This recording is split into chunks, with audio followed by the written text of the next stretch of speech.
আবহাওয়া তথ্য থেকে আমরা দেখতে পাচ্ছি আজ সারা দেশের আকাশ আংশিক মেঘলা থাকবে এবং তাপমাত্রা শুষ্ক থাকতে পারে। সেই সাথে দিন ও রাতের তাপমাত্রা প্রায় অপরিবর্তিত থাকতে পারে। বর্তমানে দক্ষিণ পশ্চিম আন্দামান সাগর ও তৎসংলগ্ন এলাকায় অবস্থানরত লঘুচাপটি নিম্নচাপে পরিণত হয়েছে, যা আরও উত্তর উত্তর পশ্চিম দিকে অগ্রসর হয়ে যেতে পারে এবং সেই সাথে দক্ষিণ পশ্চিম বঙ্গোপসাগরে আরও একটি লঘুচাপ সৃষ্টি হয়েছে, যা পশ্চিম উত্তর পশ্চিম দিকে অগ্রসর হতে পারে।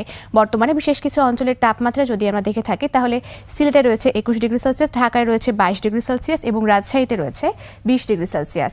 গতকাল সর্বনিম্ন তাপমাত্রা রেকর্ড করা হয়েছে তেঁতুলিয়াতে, যা 13.4 ডিগ্রি সেলসিয়াস এবং সর্বোচ্চ তাপমাত্রা চট্টগ্রামের সন্দ্বীপে, যা 31.5 ডিগ্রি সেলসিয়াস। গত 24 ঘন্টায় রাজধানী ঢাকায় সর্বোচ্চ তাপমাত্রা ছিল 29.5 ডিগ্রি সেলসিয়াস এবং সর্বনিম্ন তাপমাত্রা 19 ডিগ্রি সেলসিয়াস।